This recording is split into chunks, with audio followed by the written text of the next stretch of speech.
Good morning, Spain. How lovely to have you with us once again. Today we'll be talking about the Olympics and jumping out of planes.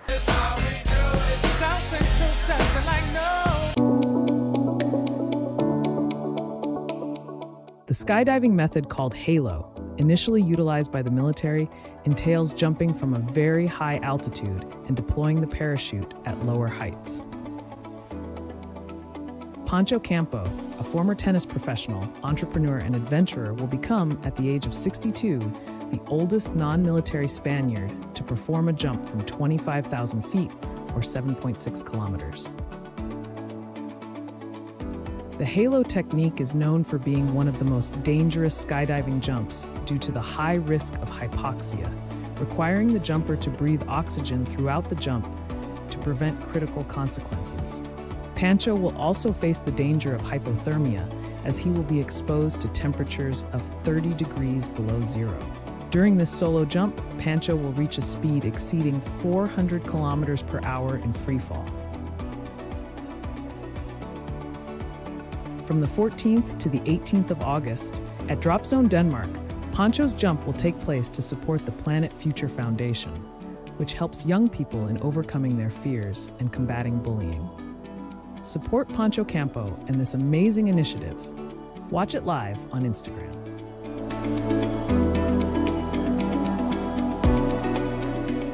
I'm not so sure I would be jumping out of a plane, but this gentleman here, Pancho Campo, certainly has no problem. And as I understand it, neither has Hannah or Nando of flinging themselves out in the heights.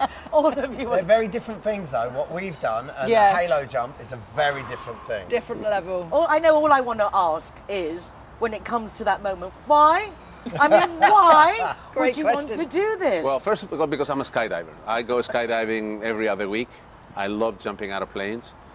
And this was offered to me two reasons. One is a good cause.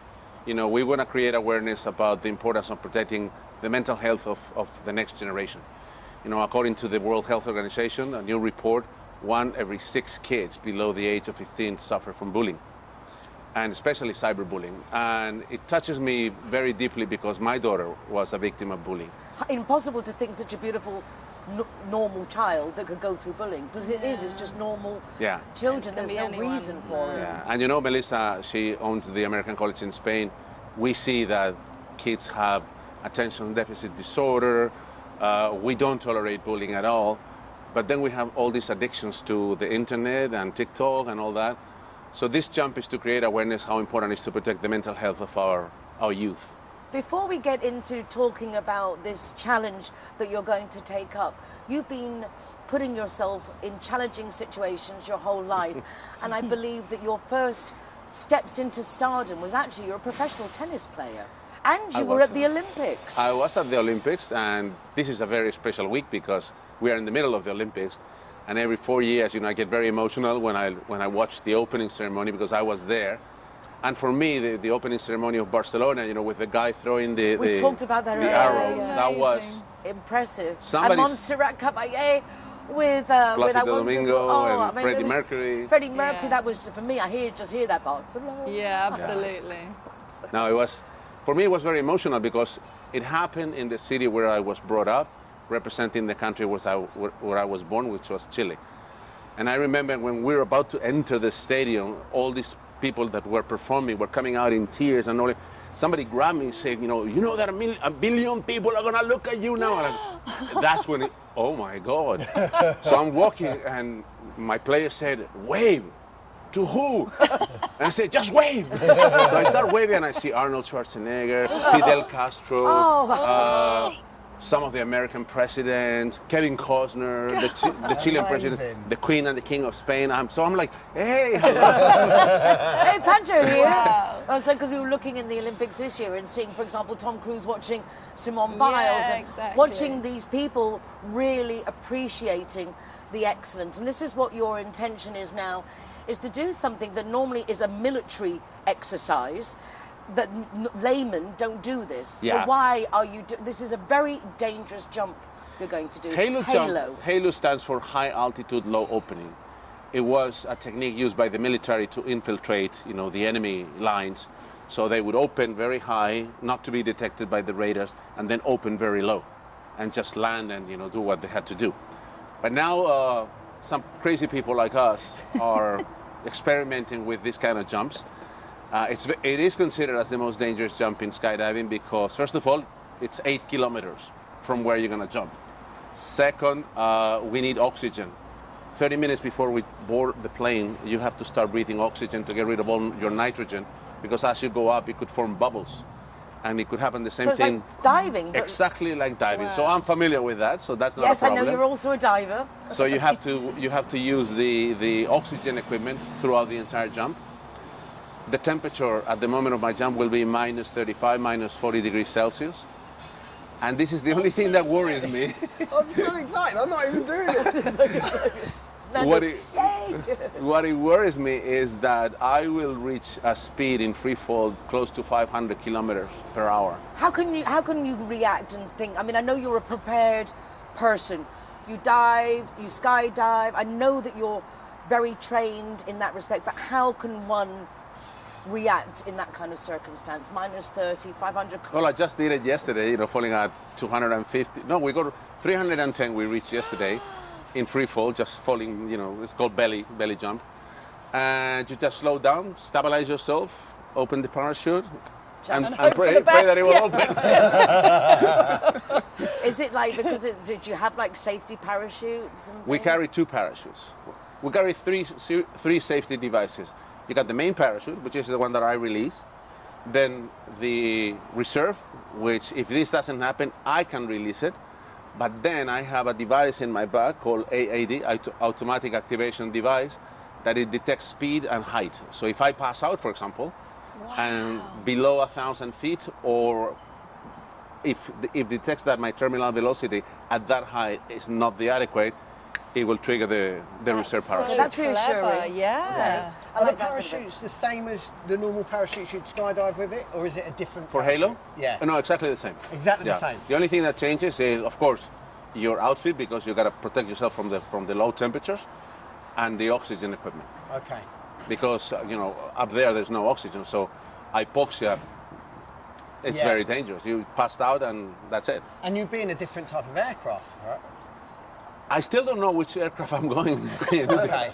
But I'm sure that it has to be a different one from the one that usually I skydive Spain, which is they're very supportive of this whole thing. We fly in a German plane called Dornier, or a Okay. Caravan, and we're jumping now from 13,500 feet, which is a bit more than 4 kilometers. So tell us the date, and can people go watch you throw yourself out of this plane? Yes. We're doing it in Denmark, in a little town called Herning. Dropzone, Denmark is the place where the plane is going to take off. So on the 14th we do all the training, and that's going to be broadcast live through my Instagram account, Pancho Campos Smile. And then hopefully the following day we cannot record the jump because there's no internet up there. So my son, who is my personal trainer, and the cameraman, because we're producing a documentary about this, they will follow me until the moment I jump on the plane. Then there will be like 30 minutes of where is he?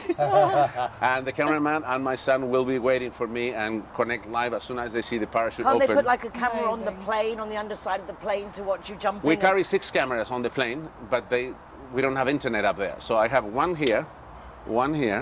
Then my partner is jumping with me to record me from distance, and we're going to record what happens inside the plane. Okay, so we will get to see that in the Yeah. documentary.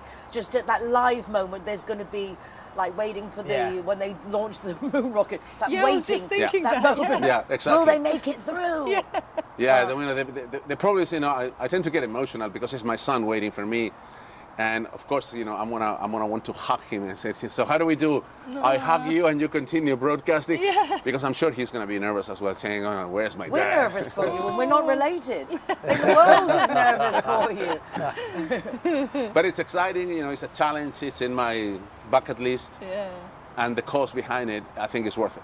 Definitely. I mean, it's anyone who knows me knows that this is a big passion of mine, and we're even trying to develop a happy helpline that kids can got on where they like to. They just like to chat and do things. They're not big at talking. Having nowadays, said that, anyways. the documentary, it will be about facing fear. Actually, the name of the documentary is Facing Fear.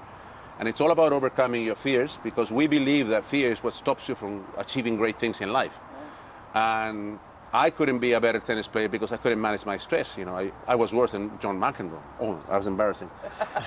So I'm gathering a few friends of mine to participate. For example, we're recording on the 3rd of September. My scuba diving instructor, he was in Afghanistan and he got shot by a Taliban in the back. So we want to have his testimony. What does it feel to be in a forward position and being shot by a Taliban? Then we have another skydiver. You met him, Ernesto. He jumped with the smallest parachute ever. Yeah, next time he's going to do it with a handkerchief. This is his next objective, Richard. I mean, it was like... And interestingly, we're going to talk to a bullfighter. What does it feel to be in front of a bull that weighs 600 kilos that could kill you? Or what's it like to just sit in an exam room and wait for your mummy and daddy at home? There's so many ways of fear, but a lot of things, as you say, stop us doing things because we're just scared of what could happen. According to all the scientists and the doctors, the biggest problem of our society nowadays is a stress that is badly managed. But nobody teaches you at school, at university, or even in your working place how to manage stress. So the whole purpose of the documentary is to teach people how to manage stress, how to handle your nerves, and how to face fear.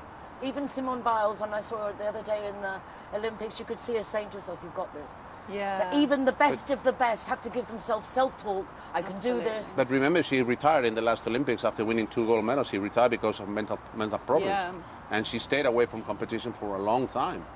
It's so common, and people don't realize that, even if you are at the top, you have to prepare yourself in the same way that Simone Biles trained for these Olympics.